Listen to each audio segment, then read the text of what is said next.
जय माता जी की दोस्तों, आपके अपने YouTube चैनल निशा वाइसा में आपका स्वागत है। आज हम आपको सुनाने जा रहे हैं बृहस्पति देव व्रत कथा, जो करने से गुरु ग्रह की कृपा प्राप्त होती है और सभी कष्टों का निवारण होता है। स्त्री और पुरुष की सभी मनोकामनाएं पूर्ण होती है और इसे करने से सभी कष्ट दूर होते हैं। इस दिन आप पीले रंग के वस्त्र धारण करें और पीली वस्तुएं जैसे हल्दी, चना, दाल, बेसन के लड्डू का दान करें और ऐसी ही वस्तु पीले रंग की ग्रहण करें और केले के वृक्ष की पूजा करें। अब सुनते हैं बृहस्पतिवार की व्रत कथा। प्राचीन समय की बात है। भारत में एक राजा राज्य करता था। वह बड़ा प्रतापी था। वह नित्य प्रतिदिन मंदिर में भगवत दर्शन करता था। वह ब्राह्मण और गुरु की सेवा किया करता। उसके द्वारा से कोई भी याचक निराश होकर नहीं लौटता था। वह प्रत्येक गुरुवार को व्रत रखता, एक एवं पूजन कथा करता, हर दिन गरीबों की सहायता करता। परंतु यह सब बात उसकी रानी को अच्छी नहीं लगती थी। वह न व्रत करती और न ही कोई एक भी पैसा दान में देती। वह राजा से भी ऐसा करने से मना किया करती थी। एक समय की बात है कि राजा शिकार खेलने वन में चले गए। घर पर रानी और दासी थी। उस समय गुरु बृहस्पतिवार साधु का रूप धारण कर राजा के दरवाजे पर भिक्षा मांगने आए और साधु ने रानी से भिक्षा मांगी तो वह कहने लगी, हे प्रभु महाराज, मैं इस दान और पुण्य से तंग आ गई हूँ। इस कार्य के लिए तो मेरे पति देव ही बहुत है। अब ऐसा कृपया करें कि सारा धन नष्ट हो जाए तथा मैं आराम से रह सकूं। साधु रूपी बृहस्पतिवार देव ने कहा, हे देवी, तुम भी बड़ी विचित्र हो। संतान और धन से भी कोई दुखी होता है, इसको तो सभी चाहते हैं। पापी भी पुत्र और धन की इच्छा करता है। अगर तुम्हारे पास धन अधिक है तो तुम भूखे मनुष्यों को भोजन कराओ, प्याऊ लगवाओ, ब्राह्मणों को दान दो, धर्मशाला बनाओ, कुओं, तालाब, बावड़ी, बाग, बगीचा आदि का निर्माण कराओ तथा निर्धनों की कुंवारी कन्याओं का विवाह कराओ। साथ ही यज्ञ करो। इस प्रकार के कर्मों से आपके कुल को और आपका परलोक में सार्थक होगा और स्वर्ग की प्राप्ति होगी। परंतु रानी और साधु की इन बातों पर खुश नहीं हुई। उसने कहा, हे प्रभु महाराज, मुझे ऐसा धन नहीं चाहिए जिससे कि मैं अन्य लोगों को दान दूं तथा इसको रखने और संभालने में मेरा सारा समय नष्ट हो जाए। साधु ने कहा, हे देवी, यदि तुम्हारी ऐसी ही इच्छा है तो तुम जैसा मैं तुम्हें बताता हूँ तुम वैसा करना।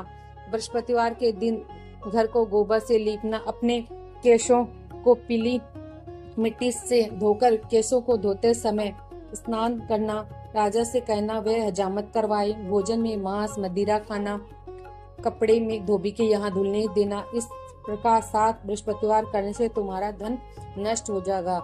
यह कहकर साधु महाराज रूपी बृहस्पति देव अंतर ध्यान हो गए। रानी ने साधु के कहे अनुसार 7 बृहस्पतिवार तक वैसा ही करने का निर्णय किया। साधु के बताए अनुसार कार्य करते हुए केवल 3 बृहस्पतिवार ही बीते थे, किंतु उसकी समस्त धन संपत्ति नष्ट हो गई। भोजन के लिए भी दोनों समय परिवार तरसने लगा तथा सांसारिक भोगों से दुख रहने लगे। तब वह राजा रानी से कहने लगा, हे रानी, तुम यहाँ पर रहो, मैं दूसरे देश को जाता हूँ, क्योंकि यहाँ पर मुझे सभी मनुष्य जानते हैं, इसलिए मैं यहाँ कोई कार्य नहीं कर सकता। मैं अब परदेश जा रहा हूँ, वहाँ कोई काम धंधा करूंगा, शायद हमारा भाग्य बदल जाए। ऐसा कहकर राजा परदेश चला गया। वह वहाँ जंगल में लकड़ी काटकर लाता और शहर में बेचता और इस तरह जीवन व्यतीत करने लगा। इधर राजा के बिना रानी और दासियां दुखी रहने लगी। किसी दिन भोजन मिलता और किसी दिन जल पीकर ही रह जाती। एक समय रानी और दासी को 7 दिन बिना भोजन के व्यतीत करने पड़े तो रानी ने अपनी एक दासी से कहा, हे दासी, यहाँ पास के नगर में मेरी बहन रहती है, वहाँ बड़ी धनवान है, तुम उसके पास जाओ और वहाँ से 5 सेर बेसर मांग कर ले आओ, जिससे कुछ समय के लिए गुजारा हो जाएगा।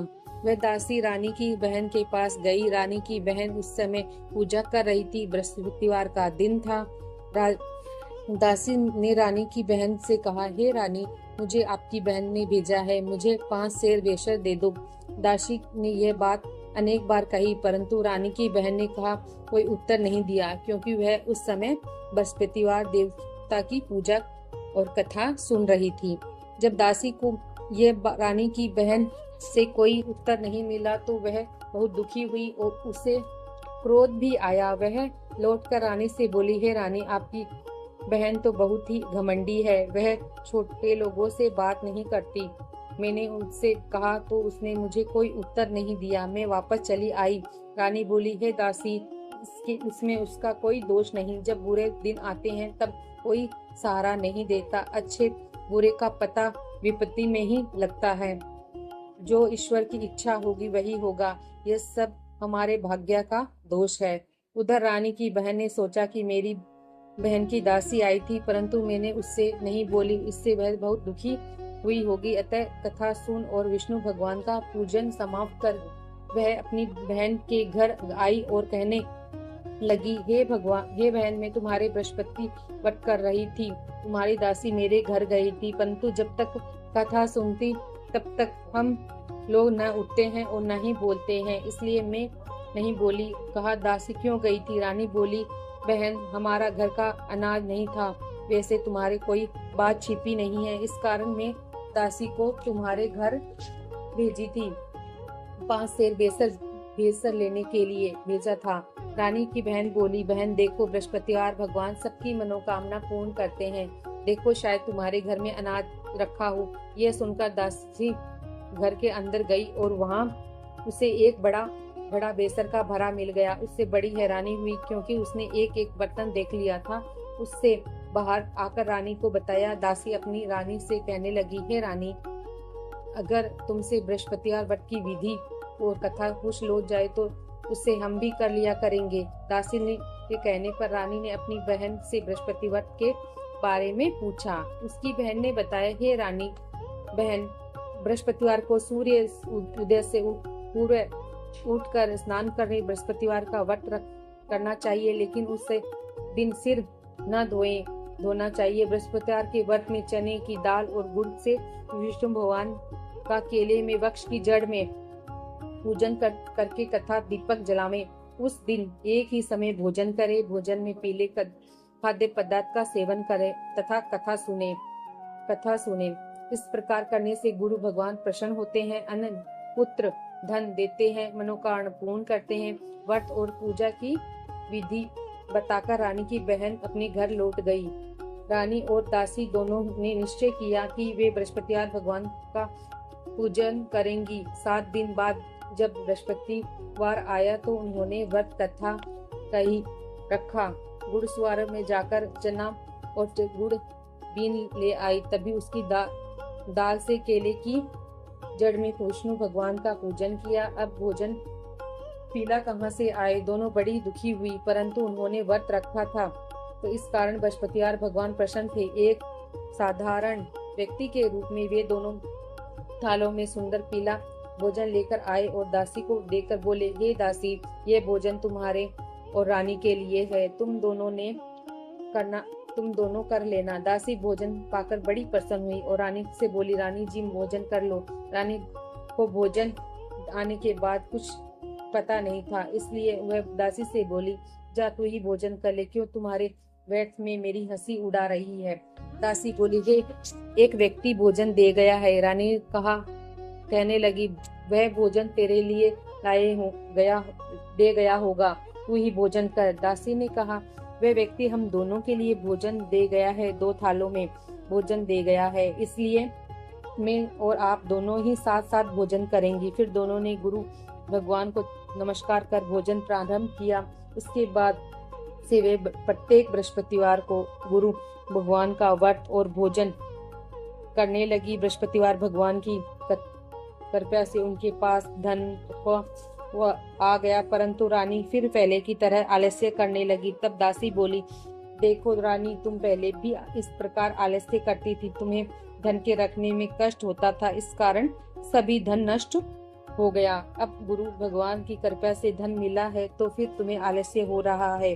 बड़ी मुसीबतों के बाद हमारे यहाँ धन पाया है, इसलिए अब हमें दान पुण्य करना चाहिए। तुम भूखे मनुष्यों को भोजन कराओ, प्याऊ लगवाओ, ब्राह्मणों को दान दो, कुआं, तालाब, बावड़ी आदि का निर्माण कराओ, मंदिरों पाठशालाओं बनाकर दान दो, कुंवारी कन्याओं का विवाह करवाओ, धन को शुभ कार्यों में खर्च करो, जिससे तुम्हारा कुल का यश बढ़ेगा तथा स्वर्ग की प्राप्ति होगी और पितृ भी प्रसन्न होंगे। दासी की बात सुनकर रानी ने इसी प्रकार के कर्म करने प्रारंभ किए, जिससे उनका काफी यश फैलने लगा। एक दिन रानी और दासी आपस में विचार करने लगी कि न जाने राजा किस दशा में होंगे, उनकी कोई खोज खबर नहीं है।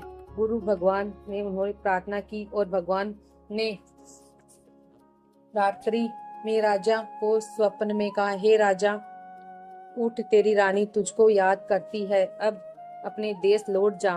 राजा प्रातःकाल उठकर जंगल से लकड़ी काट कर लेने के लिए जंगल की ओर चल पड़ा।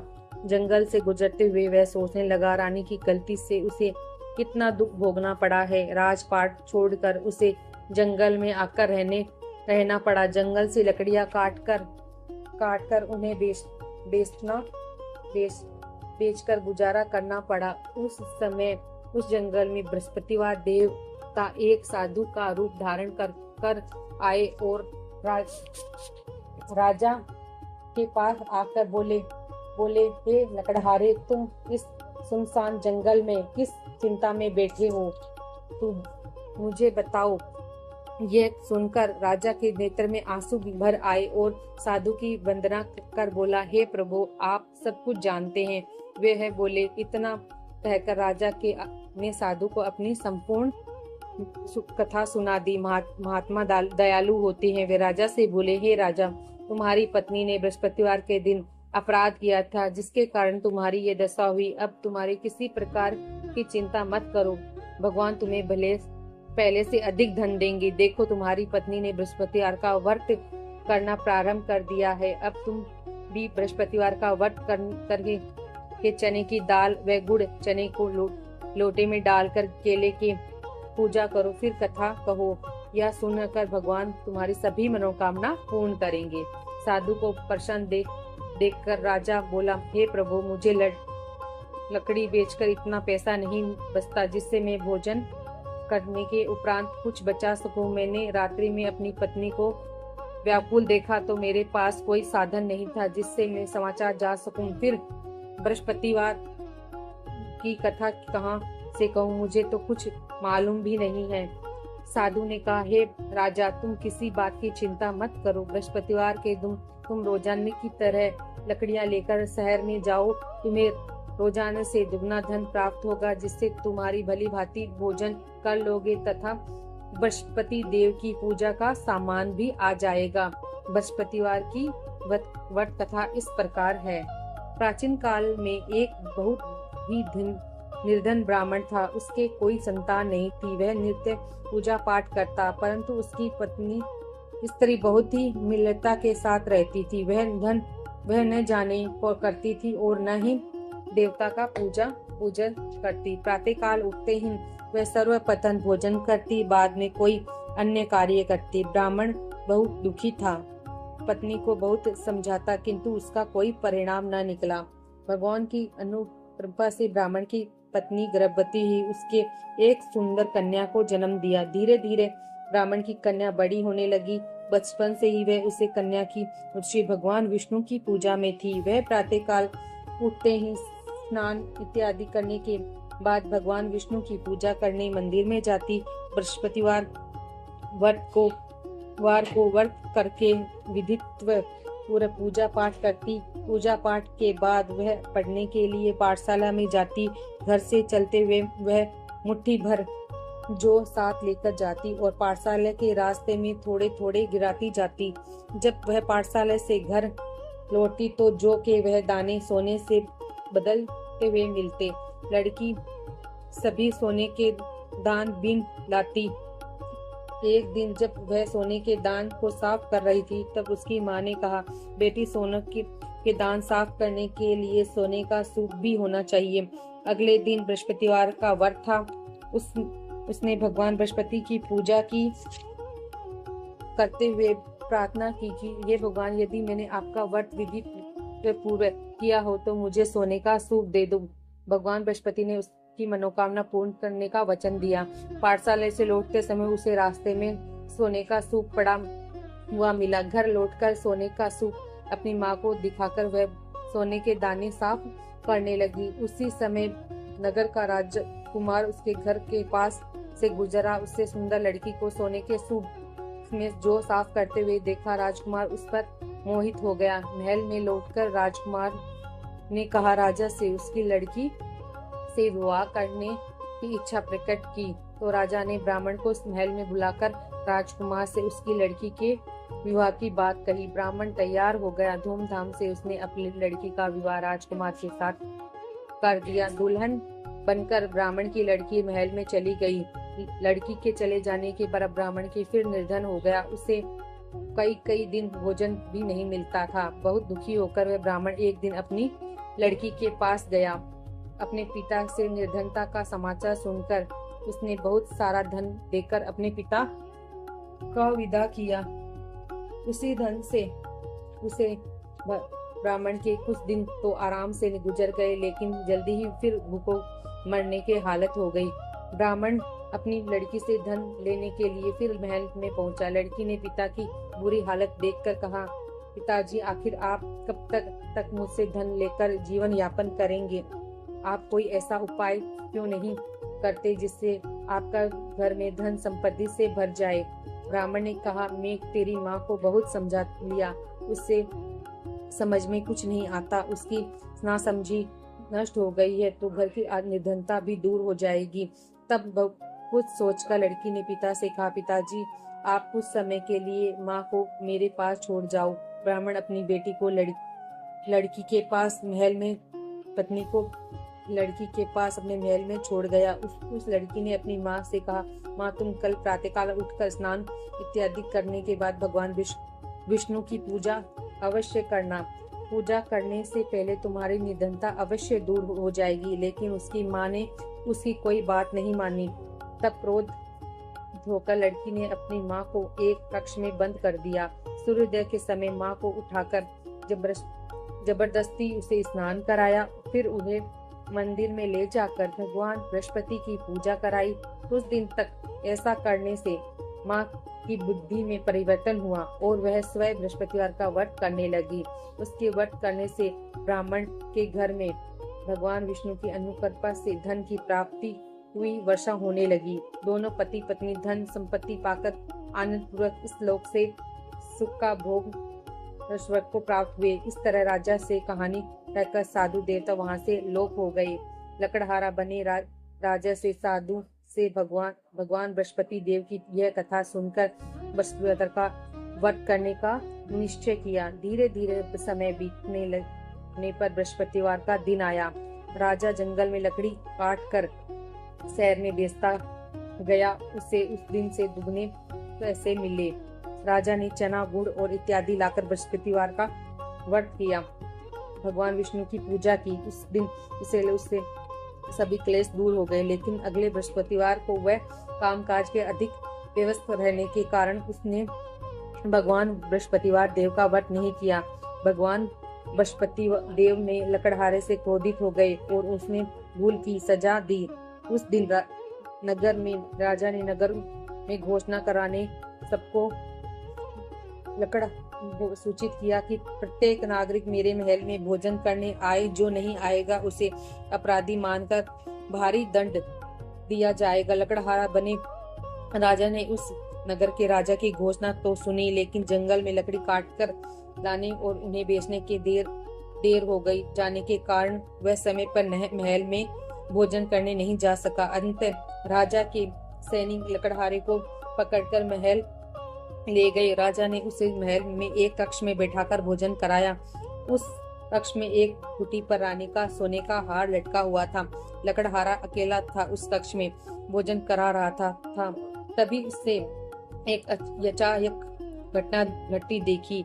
देखते ही देखते वह कुटी हार को निगल गई और थोड़ी देर के बाद नगर के राजा ने हार को गायब देखकर लकड़हारे को कारावास में डलवा दिया। लकड़हारा मन ही मन अपने भाग्यों को कोसने लगा। तभी उससे जंगल में मिले साधु का स्मरण हो गया। थोड़ी देर में भगवान बृहस्पति सन्यासी के रूप में उसके सामने प्रकट हुए और कहा, हे लकड़हारे, तूने भगवान बृहस्पति देव की पूजा नहीं की, इस कारण तुम्हें कष्ट हुआ है। लेकिन अब तुम चिंता मत करो। बृहस्पतिवार बृहस्पतिवार के दिन कारागार में दरवाजे पर तुम्हें कुछ पैसे पड़े हुए मिलेंगे। उन पैसों से भगवान बृहस्पतिवार का व्रत करके उनकी पूजा करो, तुम्हें सब कुछ दुख नष्ट हो जाएंगे। ऐसा बृहस्पतिवार के दिन दरवाजे पर पड़े सोने मिले पैसों से चने और गुड़ मंगाकर लकड़हारे ने बृहस्पतिवार की कथा कही और भगवान बृहस्पति देव ने प्रसन्न होकर उसे नगर के राजा को स्वप्नों में लकड़हारे को कारागृह से मुक्त करने का कहा। सुबह राजा ने अपनी कक्ष में आकर देखा तो खूंटी पर रानी का हार मिल गया। राजा ने लकड़हारे को मुक्त कर दिया और उसे धन और आभूषण देकर विदा किया। लकड़हारा बनाम राजा उस नगर से चलकर अपने नगर में पहुंचा तो उसने नगर में कुएं, धर्मशाला, बाग, बगीचा देखकर बहुत प्रसन्न हुआ और उसने किसी से पूछा, ये कुएं, धर्मशाला किसने बनवाई? सबने उसे बताया कि ये सब रानी और उसकी दासी ने बनवाए हैं। राजा महल में पहुंचा तो रानी ने उसे भव्य स्वागत किया। तब राजा ने निश्चय किया कि सप्ताह में एक बार तो वह बृहस्पतिवार देव का व्रत तथा पूजा करते हैं, परंतु मैं प्रतिदिन व्रत किया करूंगा। तभी दिन में 3 बार कथा कहा करूंगा। अब राजा हर समय दुशाले में चने की दाल बांधे रहता था। तभी दिन में 3 बार बृहस्पतिवार की कथा कहता। उस दिन के बाद राजा को अपनी बहन की बहुत याद आई। एक दिन घोड़े पर सवार होकर राजा अपनी बहन के घर मिलने चला दिया। अब राजा नगर के बाहर पहुंचा तो कि उसने कुछ लोगों को एक शव को ले जाते हुए देखा। राजा को स्मरण हुआ आया कि आज उसने किसी को बृहस्पतिवार की कथा नहीं सुनाई। राजा ने उन लोगों को कहा, रोककर, भाइयों, आप शव को ले जाने से पहले मुझसे बृहस्पतिवार की कथा सुन ले। लोगों ने राजा पर क्रोधित होते हुए कहा, तुम पागल हो तो नहीं हो गए हो? लेकिन कुछ बड़े बूढ़े लोगों ने कहा, अच्छा भाई, साथ चलते चलते तुम अपनी कथा सुना दो। राजा ने चलते हुए आधी कथा ही सुनाई थी कि शव हिलने लगा। राजा की पूरी कथा सुनाते ही शव उठकर बैठ गया। लोगों ने हैरानी से दांतों तले उंगलियां चबाई और अगले बृहस्पतिवार से भगवान बृहस्पति का व्रत करने का कथा सुनने का निश्चय कर लिया। घोड़े पर सवार राजा चलते हुए एक किसान के पास पहुंचा। किसान अपने खेत में हल चला रहा था। राजा ने कहा, अरे भाई, तुमसे बृहस्पतिवार की कथा चला रहा था। किसान अपने खेतों में चला था। राजा से कहा, अरे भाई, तुमसे बृहस्पतिवार की कथा सुनना लो। किसी ने झुंझला कर बोला, अरे भाई, देखो नहीं रहे, जितनी देर में तुम्हारी कथा सुनूंगा उतनी देर में तो मैं पूरे खेत में हल चला लूंगा। राजा निराश होकर चले गया। तभी किसान के बैल लड़खड़ाकर जमीन पर जा गिरे। किसान के पेट में जोरों से दर्द होने लगा। उसी समय किसान की पत्नी जब खाना लेकर आई तो उसने किसान से इस बारे में पूछा तो किसान ने घुड़सवार की पूरी कहानी सुनाई। किसान की पत्नी दौड़ते हुए राजा के पास गई और पहुंचकर हाथ जोड़कर बोली, भैया, मैं तुम्हारी कथा सुनकर तैयार हूँ। राजा ने उसे कथा खेत में पहुंचकर बृहस्पतिवार की कथा सुनाई। तभी बैल उठकर खड़े हो गए। किसान के पेट का दर्द भी ठीक हो गया। राजा अपनी बहन के घर पहुंचा तो उसकी बहन बहुत आवाभगत हुई। अगले दिन सुबह उठकर राजा ने देखा घर में सभी लोगों ने भोजन कर लिया है। किसी भूखे की बृहस्पतिवार की कथा सुनाई बिना राजा भोजन नहीं करता था। उसने बहन से कहा, बहन, क्या घर में कोई ऐसा व्यक्ति है जिससे मैं अपनी तक भोजन ना किया हो? उसकी बहन बोली, भैया, हमारे घर में तो क्या, आपको पूरे नगर में ऐसा कोई व्यक्ति नहीं मिलेगा जिससे सुबह सुबह भोजन नहीं किया हो। तब राजा ने अपनी बहन के घर से निकलकर उस नगर में बिना भोजन किए व्यक्ति की तलाश की। तब एक गडरिया घर में उसका बेटा बीमार होने के कारण भूखा रह गया था। राजा ने उसके उसको जाकर बृहस्पतिवार की कथा सुनाई। कथा सुनते सुनते गडरिया का बीमार बेटा बिल्कुल ठीक हो गया। सबने राजा की बहुत प्रशंसा की। एक दिन राजा ने अपनी बहन से कहा, बहन, अब हम अपने घर जानना चाहते हैं, तुम भी हमारे साथ चलो, कुछ दिन वहां रहकर लौट आना। राजा की बहन ने अपनी सास से पूछा तो सास ने ताने देते हुए कहा, बहू, मायके तो जाना तो अकेली जाना, मेरे पोतों को नहीं ले जाना, तुम्हारे भाई के कोई संतान नहीं है। ये कहा, तुम्हारी भाभी मेरे पोतों पर कोई जादू टोना न कर दे। दूसरे कक्ष में बहन की सास की बातें सुनकर राजा दुखी मन से अकेला ही अपने नगर को लौट आया। रानी ने कहा, राजा से, आप तो अपनी बहन को साथ लेने की बात कह के गए थे, फिर बहन को साथ क्यों नहीं लाए? राजा ने दुखी होते हुए कहा, रानी, हम निसंतान है, इसलिए कोई हमारे घर आना पसंद नहीं करता। रानी ने राजा को समझाया, हे प्राणनाथ, हमारे बृहस्पति देव ने सब कुछ दिया है, अब भगवान बृहस्पतिवार हमें संतान भी अवश्य देंगे। बृहस्पतिवार को निश्चित विधिवत व्रत करने से वे राजा रानी ने भगवान बृहस्पति देव से संतान के लिए प्रार्थना की। कुछ दिन के बाद उन्हें स्वप्न में दर्शन देते हुए कहा, हे राजन, तेरी मनोकामना पूरी होगी। एक सप्ताह बाद ही रानी गर्भवती हो गई। 9वें महीने रानी ने एक सुंदर पुत्र को जन्म दिया। रानी राजा ने जीवन पर्यंत बृहस्पतिवार का व्रत करते रहे। उनके घर में धन की प्राप्ति हुई रही। आनंद पूर्वक जीवन यापन करते हुए राजा रानी भगवान बृहस्पति की अनुकृपा से मोक्ष को प्राप्त करते हुए सिद्ध बैकुंठ कुटुम्ब धाम पहुंच गए। ये बृहस्पति व्रत विधि पूर्वक करके जो स्त्री पुरुष भगवान विष्णु की पूजा करते हैं, भगवान उनकी सभी मनोकामना पूर्ण करते हैं। जय बृहस्पति देव की। आपको हमारी कथा कैसी लगी जरूर बताइएगा। कमेंट में जरूर शेयर करें, लाइक करें।